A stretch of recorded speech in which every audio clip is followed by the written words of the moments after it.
warahmatullahi wabarakatuh. Kembali lagi dengan aku Rosa Amalia di Learning Journal pertemuan kedua. Oke teman-teman, di pertemuan kedua kita itu membahas tentang hasil video pertemuan pertama.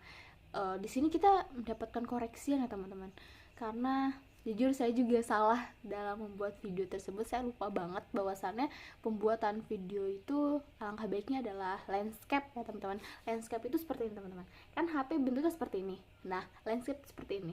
Nah, kalau misalnya kita membuat videonya itu dengan HP yang tegak, dia kalau misalnya kita upload ke YouTube tuh kurang bagus ya teman-teman. Tapi yang baik adalah landscape, yaitu posisi HP tiduran seperti ini teman-teman.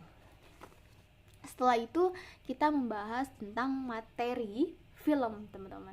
Jadi teman-teman, di pertemuan kedua ini juga kita membahas tentang film. Apa sih film itu gitu kan, jenis-jenisnya itu apa saja, lalu apa sih yang harus kita persiapkan dalam pembuatan film tersebut gitu kan, unsur-unsurnya seperti apa gitu kan. Oke, jadi teman-teman, film atau bisa kita sebut dengan sinema, secara konsep itu adalah melukis gerak dengan cahaya. Agar dapat melukis gerak dengan cahaya harus menggunakan alat khusus. Nah, alat khusus ini yang bisa disebut dengan kamera dan lain sebagainya.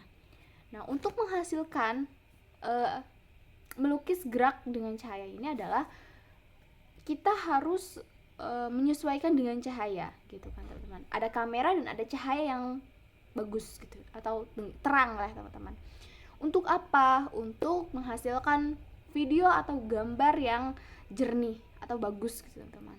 Nah, film sebagai karya seni yang diartikan hasil cipta karya seni yang memiliki kelengkapan dan beberapa unsur seni untuk memenuhi kebutuhan gitu, yang sifatnya spiritual teman-teman. Nah, secara konsep unsur karya seni ini adalah seperti seni rupa, seni puisi, terus juga seni tari, lalu juga ada seni arsitektur, lalu ada seni teater, ada juga seni musik, ada juga seni pantomim dan novel gitu teman-teman.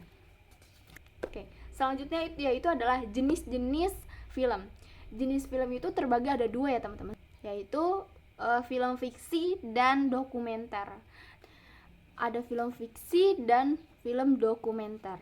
Nah, film fiksi ini yaitu film hayalan atau imajinasi, seperti Spider-Man contohnya, itu termasuk film fiksi ya teman-teman.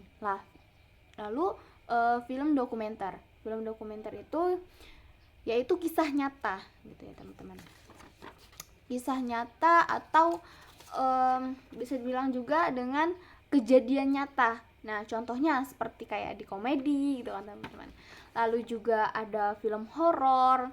Lalu kayak contohnya kalau di Indonesia itu film kayak KPI gitu ya. Itu termasuk film dokumenter. Nah, lalu ada juga nih teman-teman, film dokumenter atau film fiksi itu ada beberapa jenisnya juga gitu. Dari film fiksi dan dokumenter ini dibagi lagi teman-teman, yaitu ada film cerita atau fiksi dan juga ada film neutral atau film berita gitu ya teman-teman. Nah, film fiksi ini adalah yang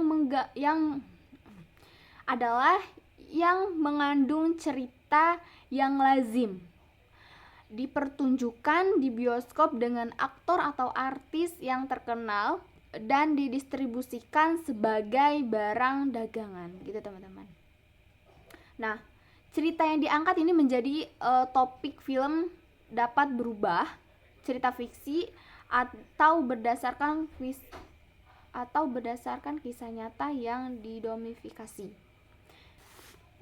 Lalu ada film berita atau newsreel, adalah jenis film yang mengenai fakta atau peristiwa yang benar-benar terjadi gitu. Karena bersifat berita, maka film yang disajikan kepada publik harus mengandung nilai berita gitu teman-teman. Jadi kayak misalnya contohnya kayak tsunami gitu kan. Nah, jadi emang benar-benar kisah gitu kan, kisah nyata dan juga diberitakan gitu, yang harus diberitakan. Lalu film dokumenter itu adalah film karya diciptakan tentang kenyataan, kisah nyata gitu ya teman-teman. Nah, berbeda dengan film berita, film yang merupakan rekaman kenyataan, maka film dokumenter yaitu hasil dari interpretasi pribadi gitu. Jadi kalau misalkan berita itu dari emang benar-benar kayak misalnya kejadian nyata langsung gitu kan, seperti kayak misalnya bencana gitu segala macam. Nah kalau misalkan dokumenter adalah itu kita sumbernya itu langsung dari orangnya gitu, yang dimana kita harus mencari data-datanya terlebih dahulu seperti itu.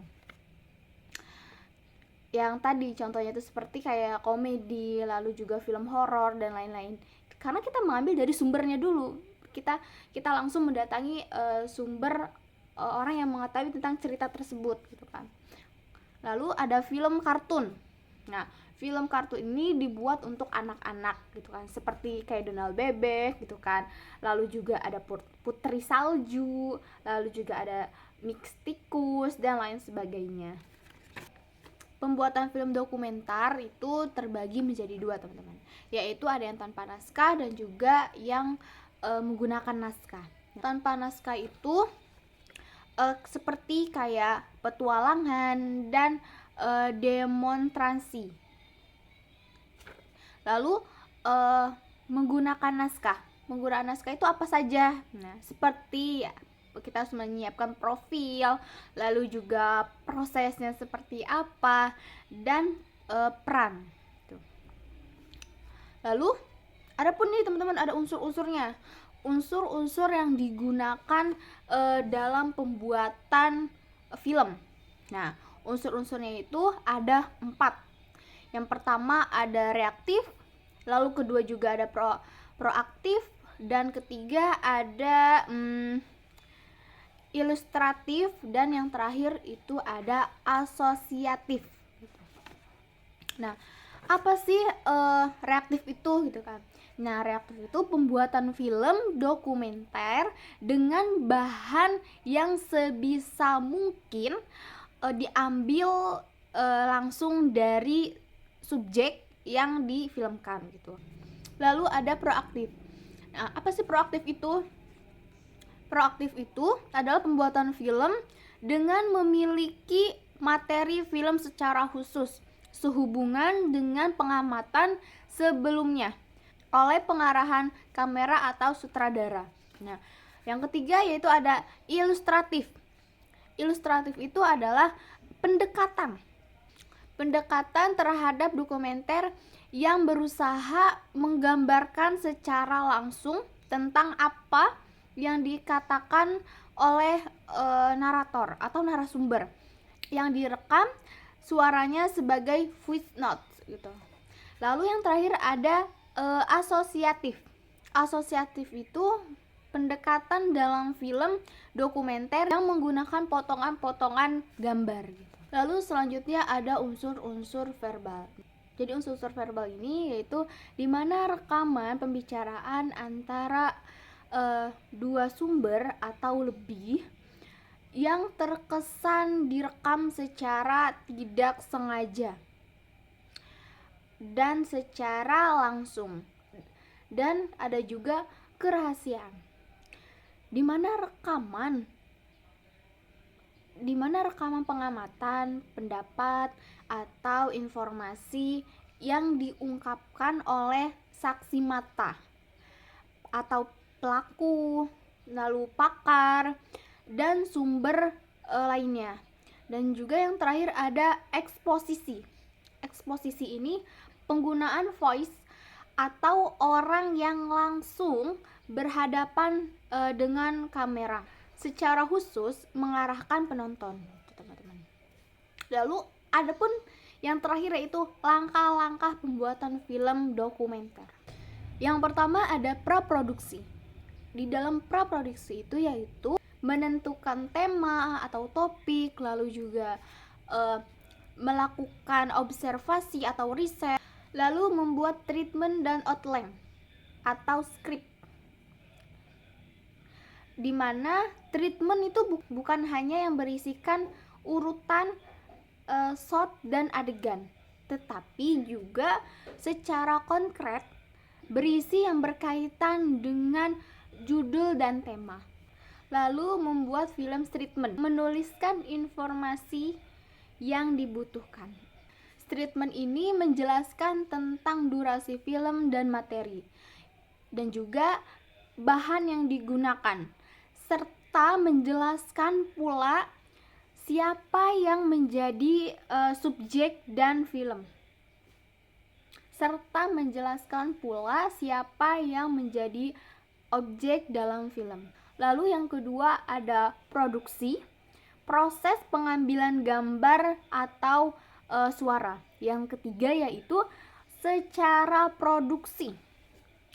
Secara produksi ini yaitu proses editing atau penyutingan gambar dan suara gitu. Lalu ada beberapa hal yang harus diperhatikan nih teman-teman, yang harus diperhatikan dalam memulai produksi film dokumenter, yaitu seperti apakah kita akan syuting di luar atau di dalam atau di kedua-duanya, yaitu outdoor atau indoor gitu kan. Lalu juga apa sih yang harus kita persiapkan gitu, apakah terdapat cahaya yang cukup di sana. Lalu juga apakah ada sumber listrik di mana tempat kita syuting, apakah memerlukan peralatan yang khusus gitu kan. Lalu juga surat izin, dan harus memastikan juga kita memiliki dana yang cukup ya teman-teman, karena dalam pembuatan produksi film tanpa dana itu nggak bisa jalan gitu ya teman-teman. Mungkin segitu dari saya. Terima kasih. Wassalamualaikum warahmatullahi wabarakatuh. Ketemu lagi di Learning Journal pertemuan 3. Bye bye.